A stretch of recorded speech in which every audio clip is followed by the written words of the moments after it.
The night New York fell silent, Donald J. Trump stood alone on the balcony of his private tower, watching the city breathe beneath him like a restless giant.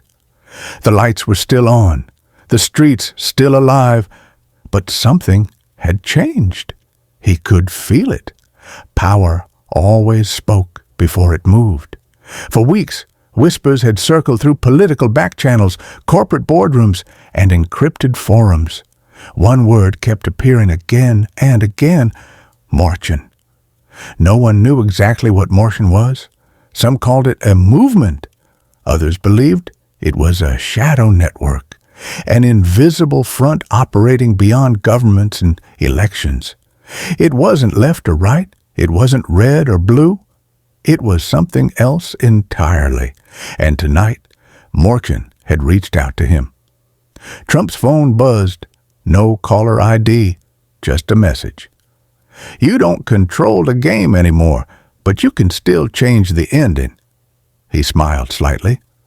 Interesting, he muttered.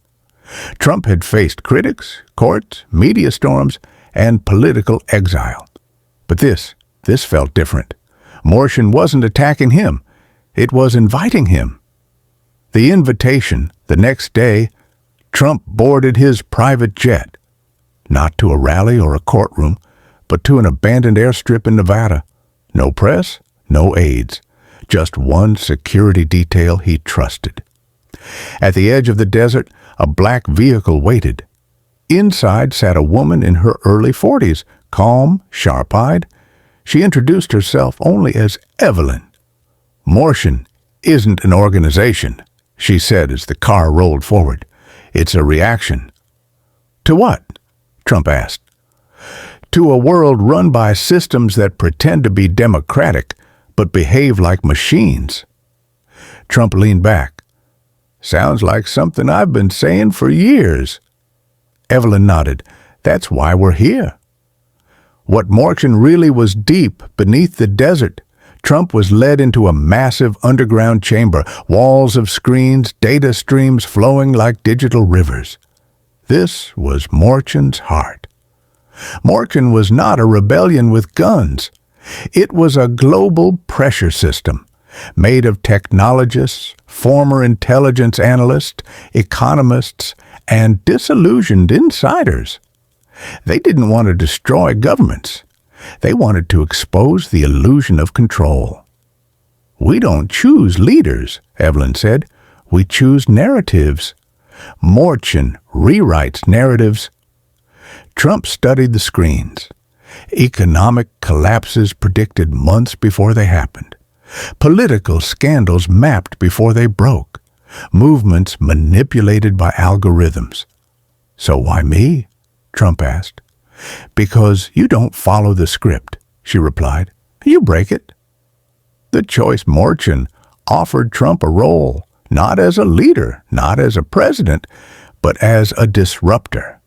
They wanted him to speak again, not about elections, not about revenge, but about systems, about how power really worked, about how people were controlled without chains, about how truth was buried under comfort. You'd be a symbol, Evelyn said, not for politics, for awakening. Trump walked away from the screens, thinking. He had always loved winning, but this wasn't about winning. This was about legacy. What happens if I say no? He asked. Evelyn answered honestly. Martian continues, with or without you. Trump smiled. And if I say yes? Then the world gets louder. The speech that wasn't a speech.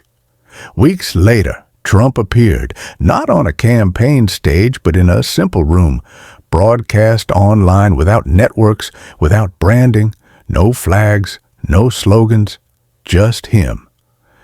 This isn't about left or right, he said calmly. It's about who's pulling the strings while you argue over the noise. The video went viral within hours, not because it was shocking, but because it was different. No anger, no attacks, just questions. And questions are dangerous. Aftermath governments denied Martian existed. Media dismissed it as conspiracy. But systems began to shake. People started asking, why does everything feel decided before we vote? Why do the same crises repeat? Why does power never really change hands? Trump returned to the shadows, not defeated, not victorious, just unpredictable. Motion didn't crown him. It used him as a mirror. And once people see the mirror, they can't unsee themselves. The final line, back in New York, Trump stood again on his balcony. Another message appeared on his phone.